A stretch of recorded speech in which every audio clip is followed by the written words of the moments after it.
आता मोदीजी आणि अमित भाईंबद्दल आईवडिलांना शिव्या द्या चालेल म्हणजे जा दे आईवरून शिव्या देणे आमची कोल्हापूरची पद्धत आहे. मोदी आणि अमित भाईंना शिव्या देणे सहन करू शकत. नमस्कार, मैं प्रियंका, आप देख रहे हैं ऑनलाइन न्यूज इंडिया। माता पिता को गाली दी तो चलेगा, लेकिन गृह मंत्री अमित शाह और प्रधानमंत्री नरेंद्र मोदी को कुछ कहा या फिर की गाली दी तो बर्दाश्त नहीं किया जाएगा। अभी तक तो अंधभक्त मोदी जी की पूजा किया करते थे। गोदी मीडिया उन्हें महान पुरुष और विश्व गुरु साबित करने में जुटा हुआ था, लेकिन अब जो महाराष्ट्र के बीजेपी अध्यक्ष ने ज्ञान बांटा है उसके आगे तो अच्छे अच्छे चाटुकार पानी भरते नजर आएंगे। बीजेपी नेता चंद्रकांत पाटिल ने कैसे भरे मंच से खड़े होकर क्या कुछ कहा है, उनका छोटा सा बयान ध्यान से सुनिए। बयान मराठी में है, बयान जरा ध्यान से सुनिएगा, इसके बाद हम आपको इसका मतलब और मायने बताते हैं। आता मोदीजी आणि अमित भाईंबद्दल आईवडिलांना शिव्या द्या चालेल म्हणजे जा दे आईवरून शिव्या देणे आमची कोल्हापूरची पद्धत आहे. मोदी आणि अमित भाईंना शिव्या देणं सहन करू शकत नाही. नशीब पाडला. तो ये भाजपा नेता और महाराष्ट्र के मंत्री चंद्रकांत पाटिल हैं। आप देख सकते हैं क्या बयान दे रहे हैं। अगर नहीं समझ में आ रहा है तो मतलब भी बता देती हूँ। बता दो कि कांग्रेस नेता विनी है, इस वीडियो को शेयर करती हैं और लिखती हैं कि चापलूसी भी की भी हद होती है। माता पिता को गाली दें तो कोई बात नहीं, लेकिन मोदी और अमित शाह के खिलाफ एक भी अपमानजनक शब्द का इस्तेमाल बर्दाश्त नहीं करेंगे। भाजपा नेता और महाराष्ट्र मंत्री चंद्रकांत पाटिल। तो देखिए, इन लोगों को बिल्कुल अब शर्म नहीं आती है। कहने को तो ये संस्कारी पार्टी है, बड़े नेता हैं, पद पर आसीन है, बीजेपी की सरकार है, महाराष्ट्र में भी डबल इंजन की सरकार है। उसके साथ ही आप देख सकते हैं कि कितनी पावर इन लोगों को मिल चुकी है। इतनी पावर मिल चुकी है कि इसका नशा अब इनके सिर पर चढ़ गया है।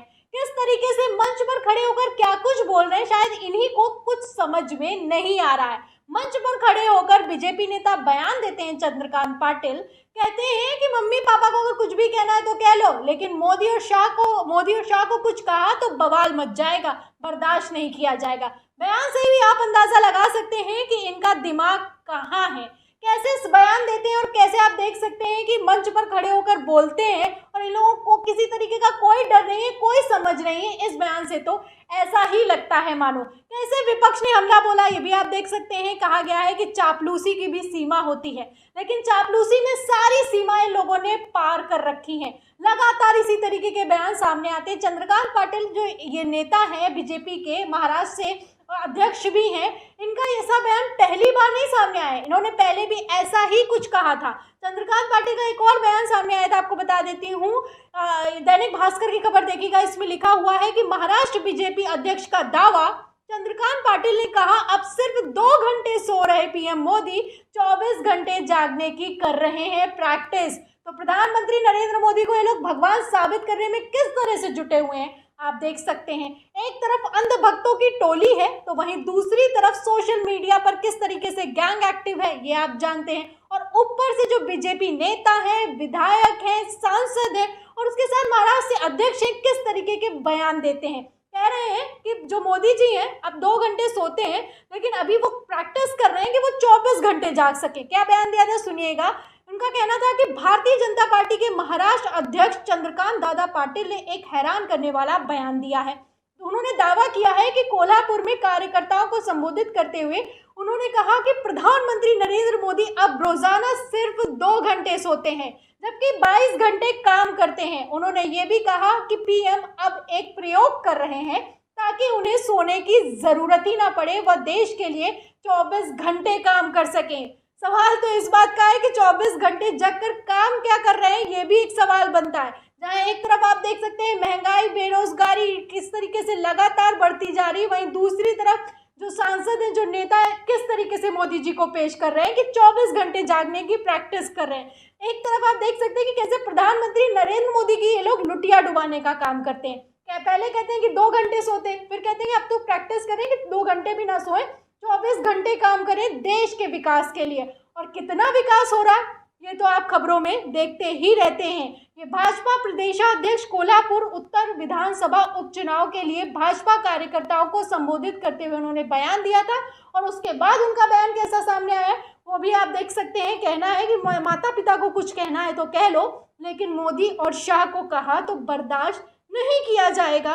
बर्दाश्त तो नहीं किया जाता है। आपको पता ही है किस तरीके से अगर कोई भी छोटा सा भी वीडियो, छोटा सा भी बयान भी सामने आ जाए या फिर कि कटाक्ष ही सामने आ जाए, किसी तरह का सवाल ही कर लिया जाए तो कैसी खबरें सामने आती हैं, कैसे लगातार देशद्रोह लगाया जा रहा है, कैसे लोगों पर कार्रवाई हो रही है, तो आप जानते ही हैं। वहीं दूसरी तरफ किस तरीके का माहौल क्रिएट करने की कोशिश की जा रही है वो इस बयान से आप अंदाजा लगा सकते हैं। लगातार इसी तरीके के बयान सामने आते हैं। एक तरफ कहते हैं बीजेपी नेता कि मोदी जी एयरपोर्ट पर ही कपड़े बदल लेते हैं ताकि उनका समय ना वेस्ट हो, समय बचाने के लिए क्या कुछ करते हैं, मोदी जी सोते नहीं हैं, मोदी जी जागे रहते हैं, मोदी जी व्यायाम करते हैं, मोदी जी ये करते हैं, मोदी जी वो करते हैं। और मोदी जी क्या करते हैं वो तो खबरों में साफ हो रहा है। प्रधानमंत्री नरेंद्र मोदी को लेकर जो बड़े बड़े दावे किए जा रहे हैं, आप देख सकते हैं कि प्रधानमंत्री नरेंद्र मोदी की कैसे लुटिया डुबाने का काम कर रहे हैं। लगातार ऐसे बयान सामने आते हैं। साल 2019 का आपको वो इंटरव्यू भी याद होगा जिसमें आपने देखा कि कैसे अक्षय कुमार किस तरीके से गैर राजनीतिक इंटरव्यू लेते हुए प्रधानमंत्री नरेंद्र मोदी का कितना मजाक बनवाते हैं, किस तरीके के सवाल करते हैं कि मोदी जी आप ये बताइए कि आम छील कर खाते हैं कि चूस कर खाते हैं, मोदी जी आप ये बताइए कि कितने घंटे सोते हैं। उसी बयान में, उसी इंटरव्यू में, उसी गैर राजनीतिक इंटरव्यू में, दिव्य इंटरव्यू में प्रधानमंत्री नरेंद्र मोदी ने जवाब दिया था कि वो सिर्फ 4 घंटे सोते हैं। 4 घंटे सोने का 2019 में दावा किया गया था और 2022 आते आते उनके जो नेता हैं अब उन्हें सिर्फ 2 घंटे सुला रहे हैं। 2 घंटे सोते हैं, 24 घंटे देश के विकास के लिए काम करते हैं। और देश के विकास की तस्वीरें तो आप देख ही सकते हैं कि किस तरीके से विकास की गंगा बह रही है। इस तरीके के बयानों की पूरी एक फेरी लिस्ट है। और वहीं दूसरी तरफ गोदी मीडिया तो है ही, आप जानते ही हैं कि कोरोना में कैसी खबरें चलाई गई, कोरोना में कैसे महान पुरुष साबित करने की कोशिश की गई, जबकि देश ऑक्सीजन की कमी में देश मर रहा था, कैसे हालात थे ये आप जानते हैं। लेकिन मोदी है तो मुमकिन है, इस तरीके की खबरें चलाई गई। जहां आप जानते हैं कि यूक्रेन और रूस के वॉर को भी लेकर किस तरीके से खबरें चलाई गई कि मोदी है तो मुमकिन है। मोदी ने तो वॉर ही रुकवा दिया था। रविशंकर प्रसाद जो कानून मंत्री रह चुके, वो इस तरीके का बयान देते हैं कि मोदी जी ने वॉर कुछ देर के लिए रुकवा लिया था ताकि हम भारतीय जो छात्र हैं उनको वहां से निकाल सके। तो कैसे बयान देते हैं ये नेता लोग, आप देख सकते हैं कि वॉर तक को रुकवा देते हैं मोदी जी कि अपने छात्रों को निकाल सके। इस तरीके की बयानबाजियां की जाती हैं, जबकि विदेश मंत्रालय ने खुद कहा कि ऐसा कुछ नहीं और ऐसा किया भी नहीं जा सकता है कि कहीं पर झगड़ा चल रहा हो, कहीं पर युद्ध चल रहा हो और उसे कहा जाए कि 2 मिनट के लिए रोक लो, 2 मिनट के बाद कर लेना। क्या ऐसा हो सकता है? ऐसा मुमकिन है? आप कल्पना कीजिए, ऐसा कुछ मुमकिन नहीं है। लेकिन हाँ, मोदी जी के नेता हैं, उनके ही आप देख सकते हैं जो ऐसे बयान है वो सब कुछ मुमकिन कराने पर किस तरीके से जुटे हुए हैं। इस खबर पर जो बयान सामने आया चंद्रकांत पाटिल की तरफ से, उस पर आपका क्या कहना है कमेंट बॉक्स में जरूर लिखें। वीडियो को ज़्यादा से ज़्यादा शेयर करें, सब्सक्राइबर बटन दबाएं, बेल आइकन दबाएं ताकि हर खबर की नोटिफिकेशन आप तक पहुंचती रहे। फिर मिलते हैं अगली खबर के साथ, तब तक के लिए धन्यवाद। इस खबर को अभी लाइक करें, शेयर करें, अभी चैनल को सब्सक्राइब करें और घंटी जरूर